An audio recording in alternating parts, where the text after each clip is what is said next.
시청자 여러분 안녕하십니까. 10월 4일 천옥현의 안보정론 첫 방송이 되겠습니다. 여러분들 잘 아시다시피 유동규가 이제 전격적으로 어제 밤에 구속이 됐는데요. 매우 특이한 현상들이 이제 하나씩 둘씩 나타나고 있고, 그동안의 유동규 압수수색 과정에서 정말 이해할 수 없는 일, 가장 중요한 것이 뭐겠습니까? 핸드폰 버리게 시간을 벌어준 거잖아요. 그리고 또 찾지 않으려고 하는 거, 이런 것들이 매우 이상했는데 그거보다 더 특이한 이 압수수색 이 행태가 나타났습니다. 그리고 지금 또 중요한 것 중에 하나는요, 이제 배당 이익금이 뭐 수천억 정도 천문학적 숫자가 됐지 않습니까? 노골적으로 유동규가 이익금을 나한테 내놔라. 그래서요, 본래 이익금 25%를 돌려주기로 2015년도 3월에 그렇게 약정이 됐다고 합니다. 김만배하고. 그래서 이거를 본인이 경기관광공사 사장을 지난 12월에 그만둔 걸로 되어 있잖아요. 그만두기 직전인 10월 달에 김만배를 만나서 25% 약정했으니까 내놔라. 그래가지고서 700억을 요청했다. 그 700억 중에 5억이 지난 1월 달에 실제로 수표로 지급됐다. 이것이 공소장에 나와 있는 내용입니다. 그래서 공소장에는요, 5억이 건너간 것이 나와 있어요. 그래서 이게 뇌물 혐의가 된 것이고, 그 다음에 배임은 뭐 여러분들 뭐 다 아시다시피 어마어마한 그야말로 이 수천억대 이 배당금, 즉 4,040억 원의 배당금이 민간업 이 사업자들 하나동인 1호에서 7호, 그 다음에 화천대유한테 넘어가게 하고, 그 다음에 성남도시개발공사 여기에는 1,822억 원으로 딱 캡을 씌워난 거, 이것이 이제 배임 혐의가 된 거예요.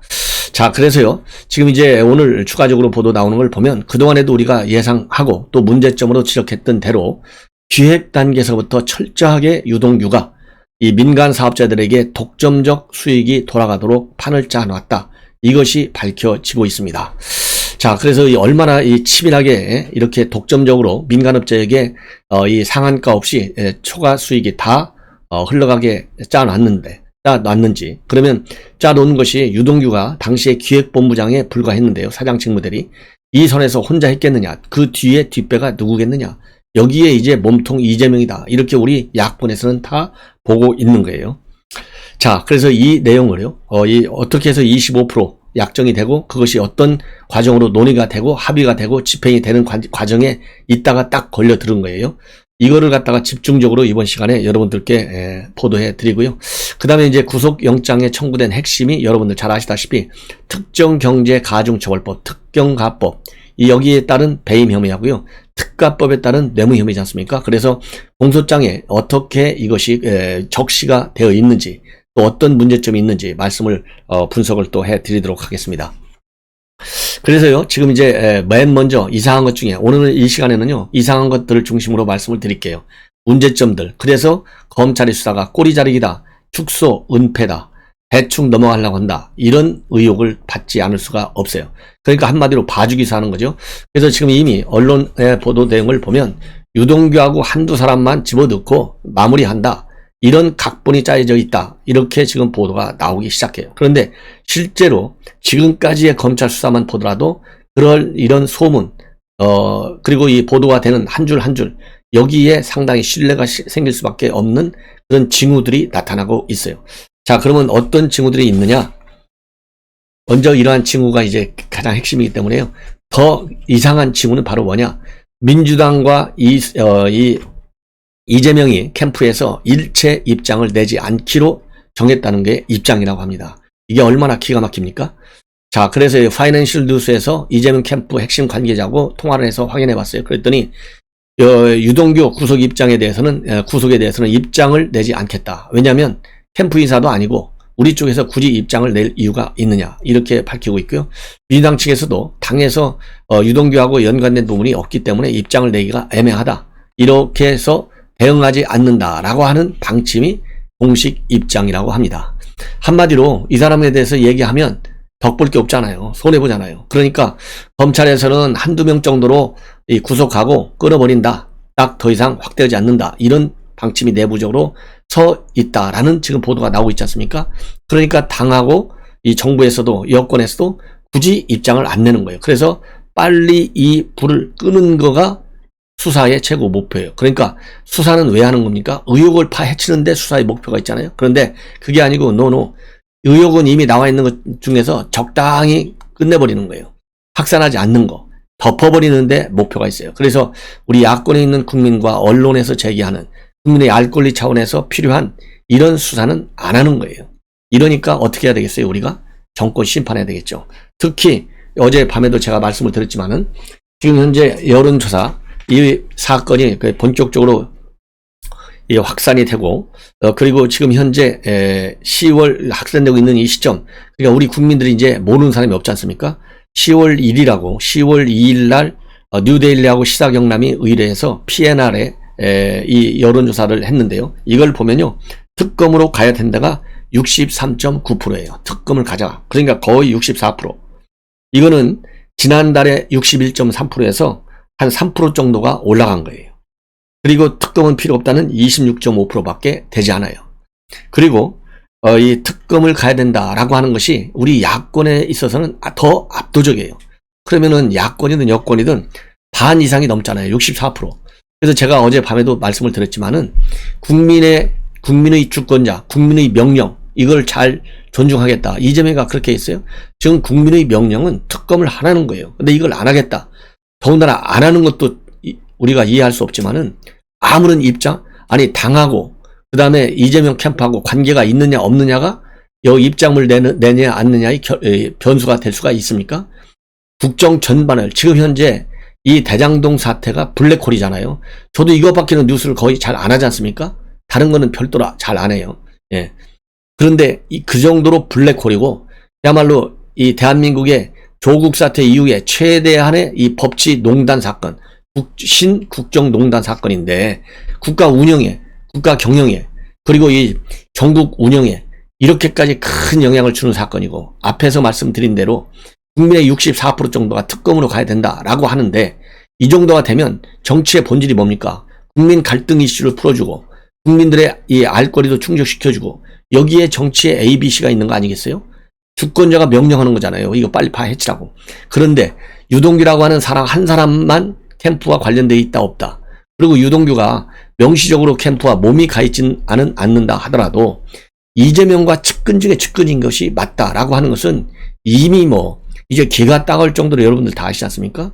그러면은 그거 자체로만 이 국정 전반을 흔드는 이런 블랙홀 이슈지만은 블랙홀이지만은 만들고 있지만은 이재명과의 연관성을 부인할 수 없는 상황이잖아요.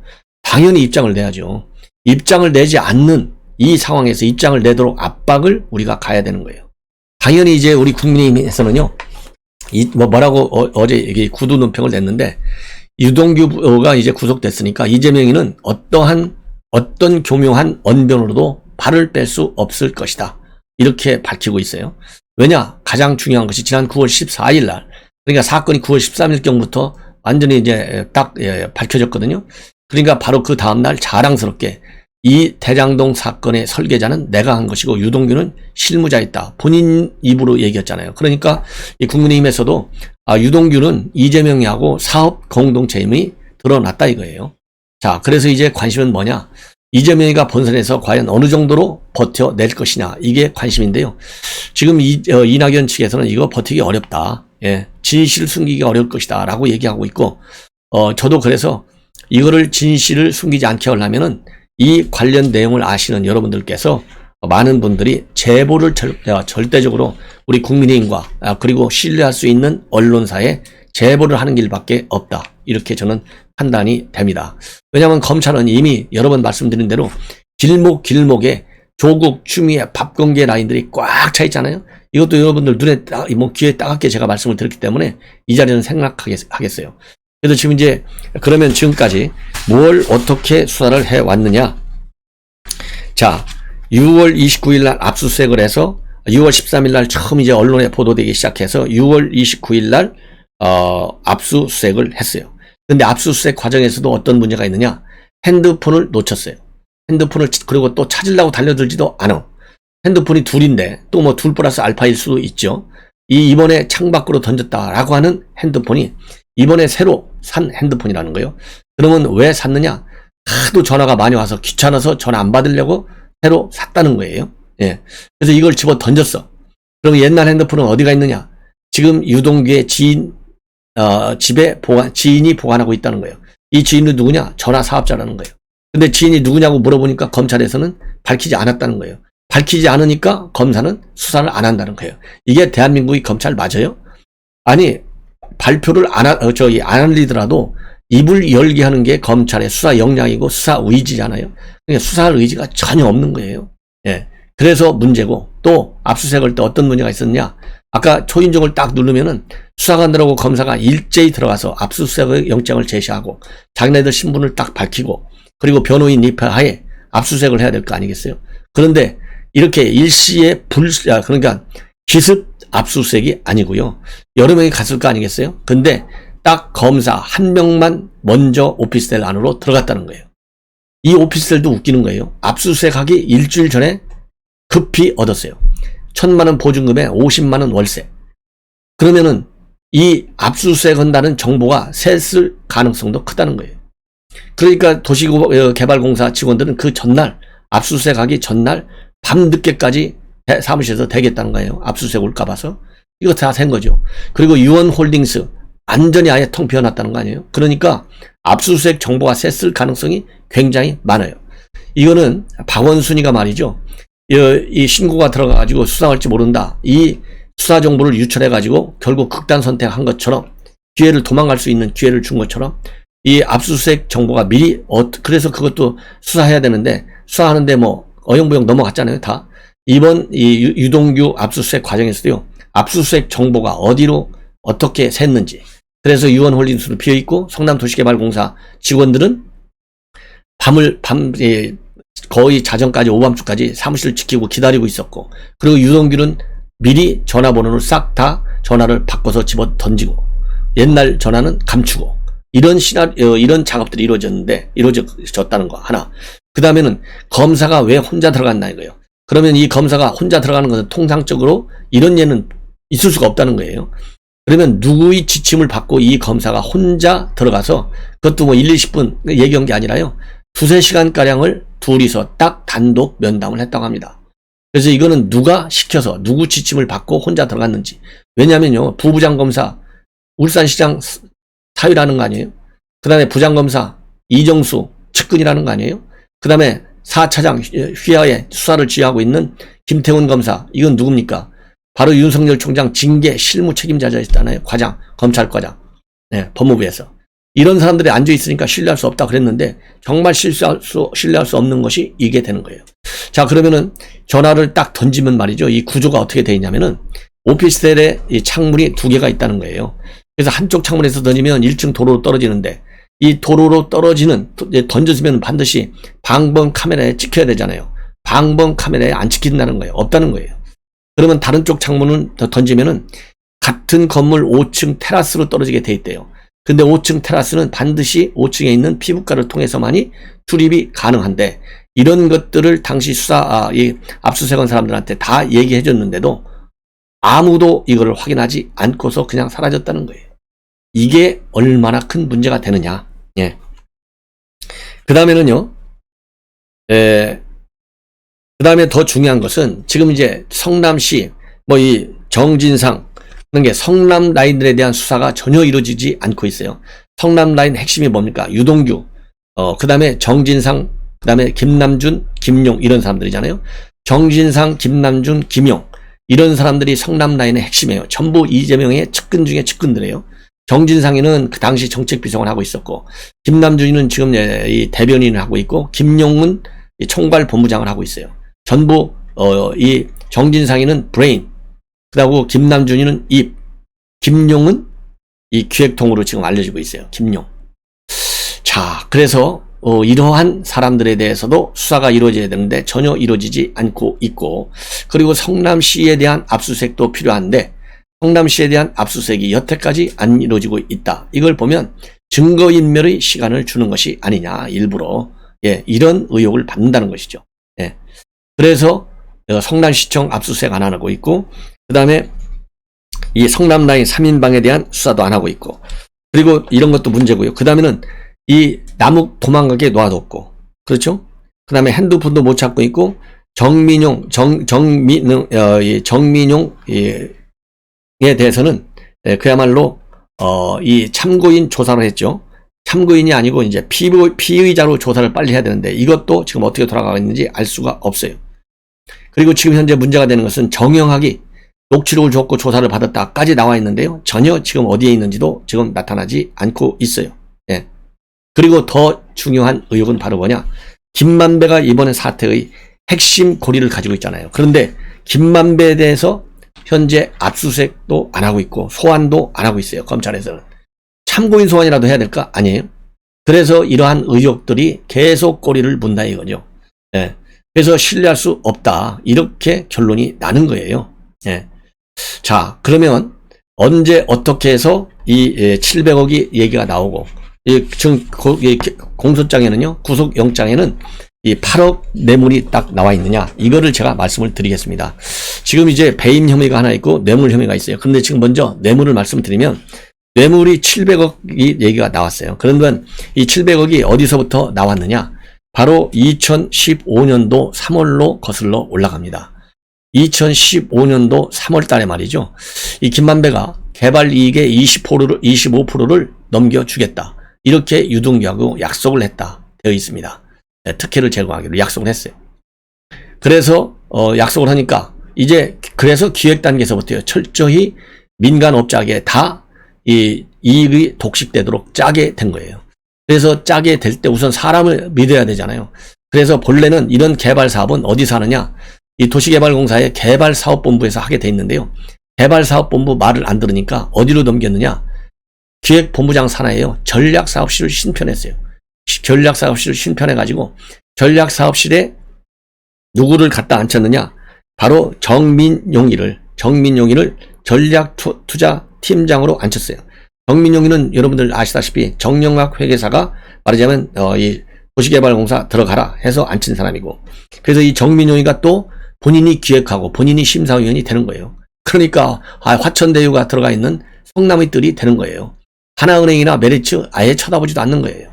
똑같이 자산관리사도 있고, 그리고 메리츠 같은 경우는 2,800억에 이런 이 기부를 하겠다라고까지 했는데도 불구하고 다 아웃시켜버리는 거예요.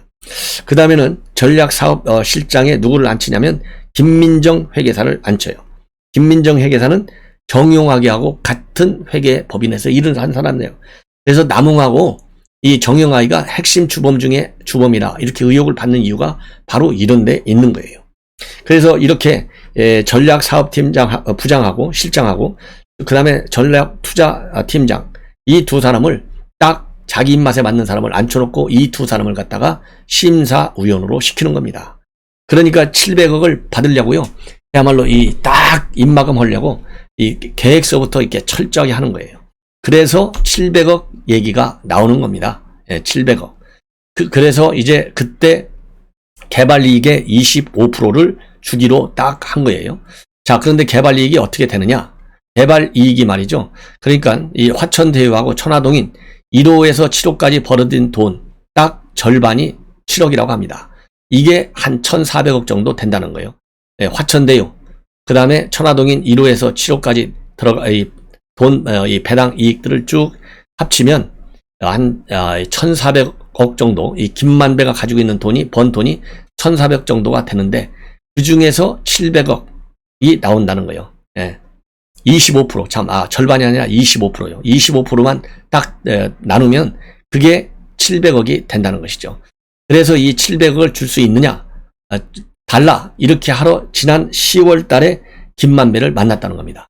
김만배를 만나서 김만배가 주기로 약속을 딱 했다는 거예요. 주기로 약속을 했기 때문에 먼저 금년 1월 달에 5억 원을 줬어요.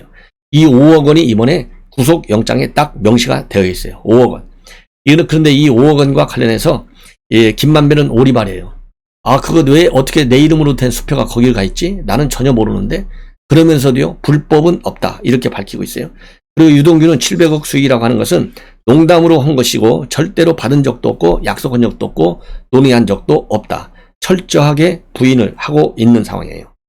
그리고 김만배는 아까 말씀드린 대로 이거는 그냥 이 수익이 너무나 커지다 보니까 비용을 부풀려 가지고 하다 보니까 과장돼서 주장된 거에 불과할 뿐이다. 이렇게 핑계를 대고 있어요. 그런데 중요한 것은 유동규든 김만배든 둘 다 이 700억과 관련해서 얘기한 것 그 자체는 인정을 하고 있는 겁니다. 예. 자, 그 다음에 이제 또 하나, 이 뇌물 혐의 8억으로 돼 있거든요.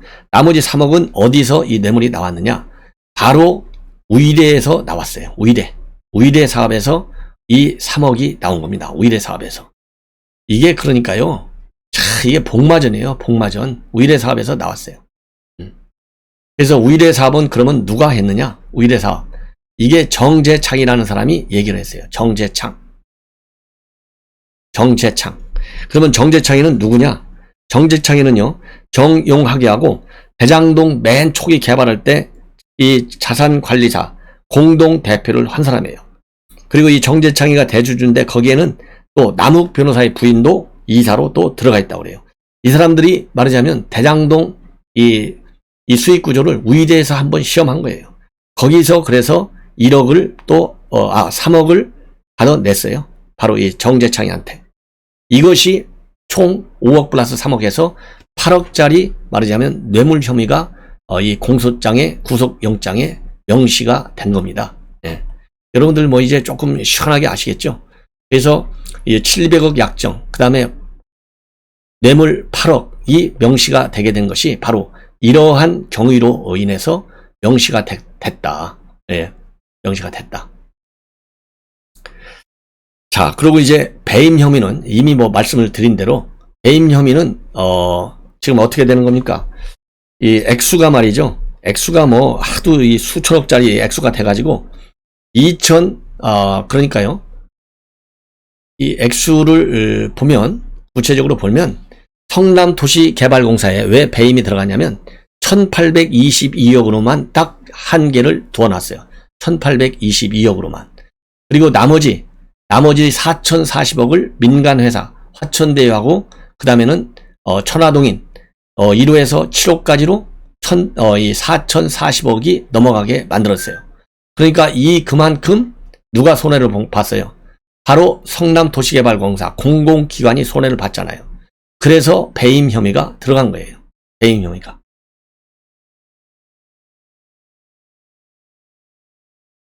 이 배임 혐의는 아까 말씀드린 대로 이거를 짤 수가 있겠냐고요. 혼자 못 짜잖아요.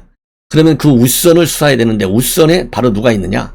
바로 이재명이가 있을 수 있다. 이것이 지금 제기되고 있는 의혹의 핵심이에요. 네. 그래서 이제 로비 의혹하고 업무상 배임 이것이 이제 검찰의 수사. 그러니까 결국 다 돈에서 시작하는 거예요. 돈에서 시작해서 돈으로 끝나는 거예요. 그래서 돈에 말하자면 출발지는 어디냐? 경유지는 어디냐? 최종 도착지는 어디냐? 그래서 이 유동규에서 끝났느냐? 아니 옳시다.